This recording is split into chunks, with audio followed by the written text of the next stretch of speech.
Welcome to episode 7 of the Maddie's Joy, an Angelman Journey podcast. I am your host, Adam Birchmeyer. In today's episode, we will be talking about sleep. Um, there's not really good statistics out there. Between 20 to 80% of Angelman children have sleep issues, usually peaking between the ages of 2 and 9. I'm going to discuss some tips and tricks for you and actually what Nicole and I do for Maddie to get her on track. I hope you enjoy.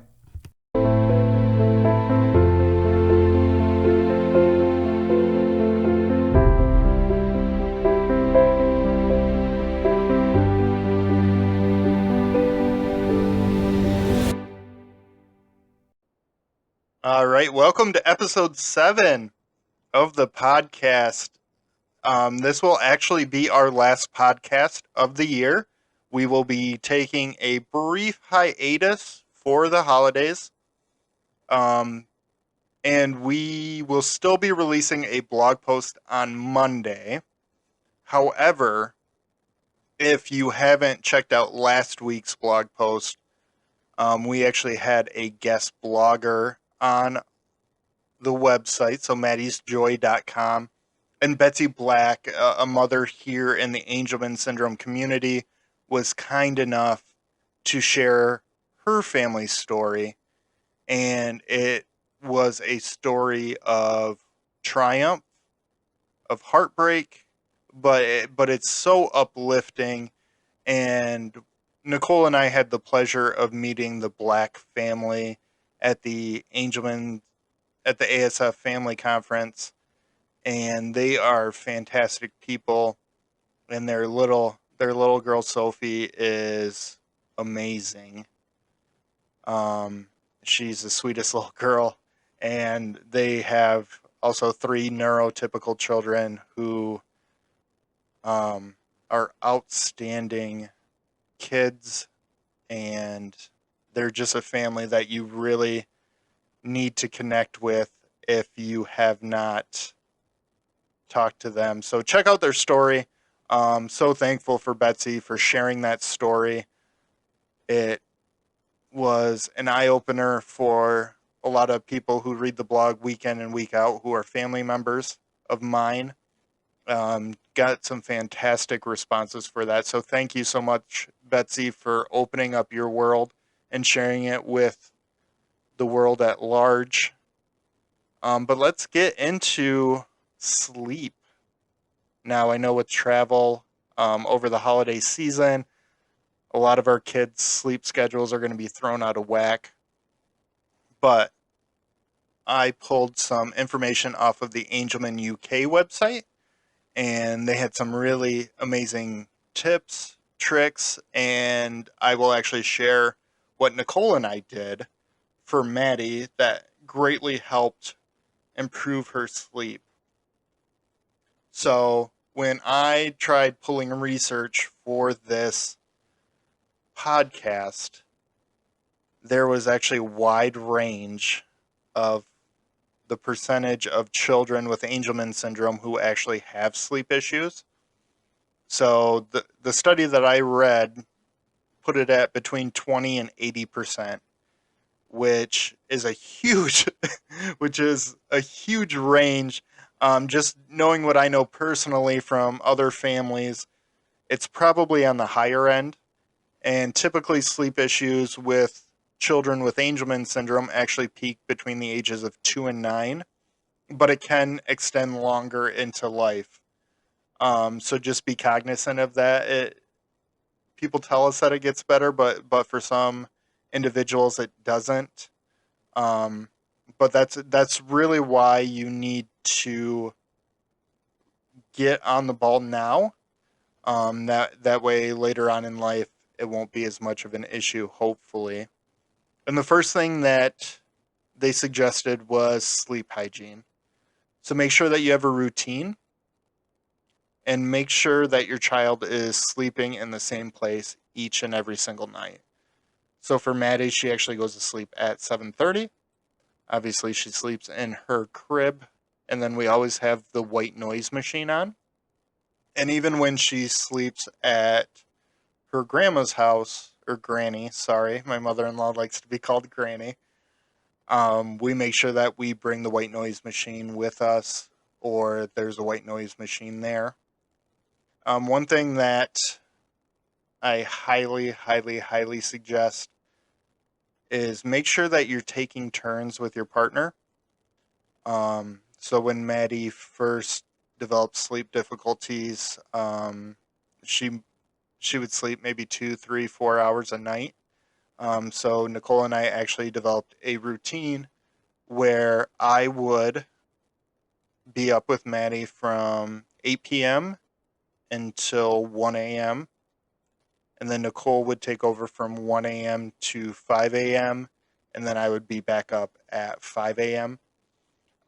This helped us sleep uninterrupted, even if it was only for a few hours.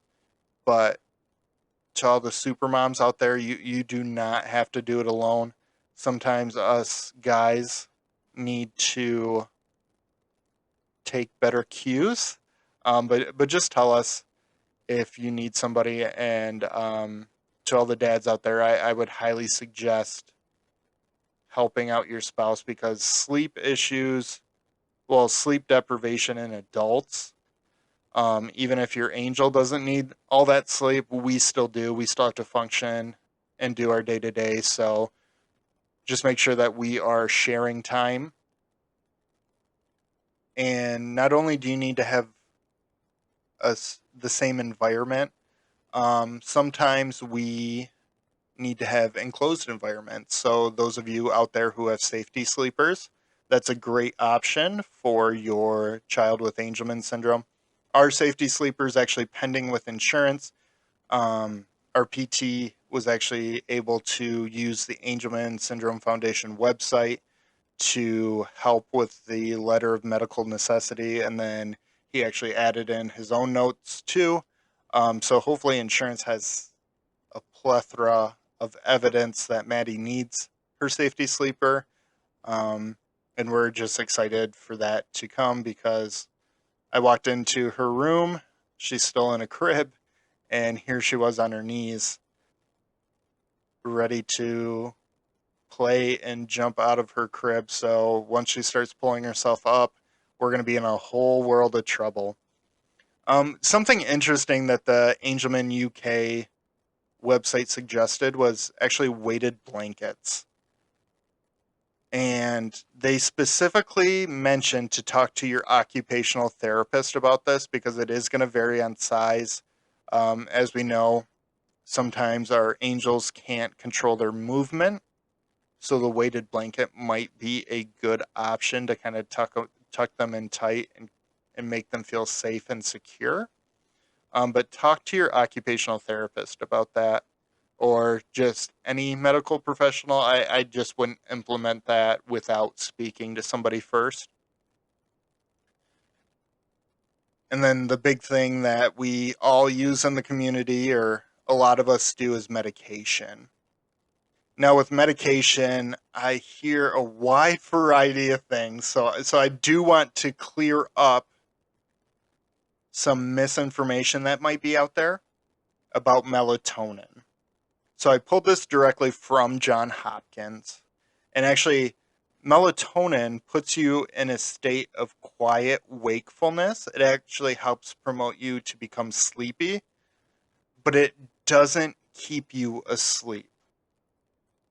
So if you're using melatonin and curious as to why your child's not staying asleep, it's because melatonin is actually not designed for that. Other medications out there are. So I know that some people use trazodone or Klonopin.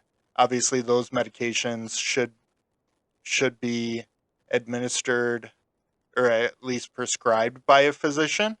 So make sure that you're having you're bringing those questions to the attention of, say, your neurologist, even your primary care physician. Um, might be able to prescribe some of those medications. So make sure that you're in constant contact with the primary care physician, because they're going to be your first line of defense, basically. Defense of your own sanity, right? Um, but what Nicole and I actually did was we took Maddie to a pediatric sleep specialist. And this was a game changer for us. Maddie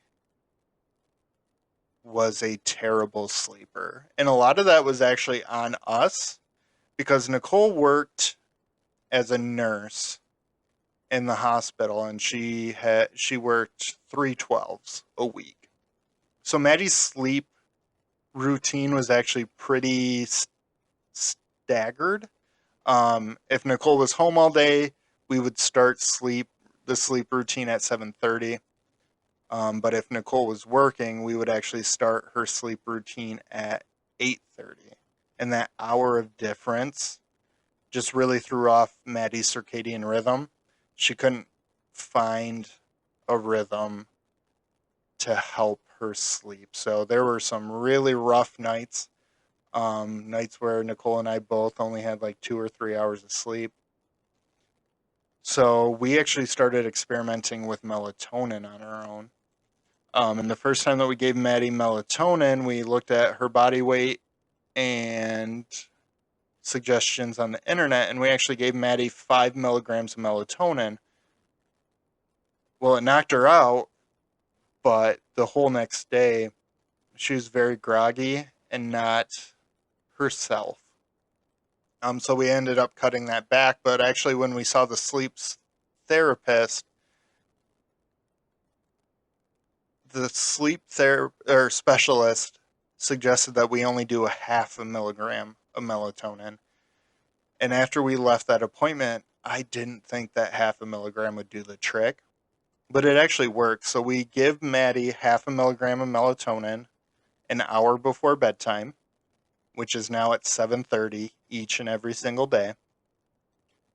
And then we give Maddie a bottle at 7:30, and typically she's out by 7:40. Now, if Maddie's not sleeping, we still put her in her crib. And this was really weird, and I didn't think that it would work, but it's actually worked wonders. We would actually lay Maddie down, and if she was still awake, we would go in there every 3 minutes. And if it was me, I'd go in and say, Maddie, it's okay. Dad's still here. Go to sleep. And then I'd shut the door. So every 3 minutes that Maddie was awake, I would continuously do this. And then later on, we extended the time out to 5 minutes. And then now the time is out until 10 minutes. This actually gave Maddie the sense of comfort that her parents were still within reach, but it also trained her that even if she's fussing or crying, that she just can't get out of bed that easy. I think one of the biggest skills that our Angelman children have is that they are so emotionally intelligent. They're nonverbal. A lot of our children are nonverbal. So they learn other cues and other things that they can do to get the desired result. And with Maddie, it was crying during bedtime. But once we started that, I mean, I probably only have to do that 1 or 2 nights a week now, which is amazing. And Maddie usually sleeps until about 3 a.m. And then she's awake from 3 a.m. to about 4, and then she's back down until 7. That was a game changer for us because now we actually get uninterrupted sleep. Sure, it's not the desired result that we want. We want her to sleep all through the night, but it was a win for us and a win for Maddie. And we actually noticed that the more sleep that she got, the stronger that she's really becoming, and she's starting to pick up skills even faster. Now that she's getting at least a decent amount of sleep. So if you can, if what you're doing isn't working, I would suggest going to see a sleep specialist. They might not have anything for you, but I mean, we already see so many specialists anyways that it's worth a shot. Um, and if you want to use the tricks that our sleep specialist told us to do, feel free. Um, One thing that we do with Maddie is if she's sick, like she is right now, she has a flu, and she really had a poor night's sleep last night, which can actually lower the seizure threshold in children. So not only can the illness do that, but poor sleep can actually lower the seizure threshold for a child. We actually give Maddie Klonopin, which was prescribed to us on an as needed basis. So like tonight, Maddie took her Klonopin instead of her melatonin. Um, just know that that option's out there for you as well, because nobody had talked to us about that until we went to Denver to the Angelman specific clinic out there. So nobody talked to us about, what happens if she has a poor night's sleep or a few poor nights sleep, a few nights in a row where she just doesn't sleep. That can actually put her at risk for seizures. So that was actually that's actually a great tool kind of in our tool belt now to use with Maddie. We use it sparingly, and even last night we used it, and she was still up from about 8 p.m. until 2 a.m. So it's not a cure all, um, but just know that that option's out there and is available to you as well if poor sleep is helping to contribute to some of your child's seizure issues. All right, so that is the end of Maddie's Joy and Angelman journey for 2022. We will be back in 2023. We'll still have one more blog post for the year that will drop on Monday. But I hope that your holiday season is filled with family, with joy. Um, Hopefully, some of our kiddos can get healthy again. I've seen I've seen your guys' posts on the Angelman page, and you all have been in my prayers and my thoughts. So whether you're celebrating Hanukkah, Kwanzaa, Christmas, the New Year, I'm gonna leave something off the list. Whatever you're celebrating, I hope that it's a holiday season full of joy. Thank you so much for being a part of our journey here, and I appreciate each and every single one of you. Have a wonderful day and have a wonderful holiday season. Thanks so much.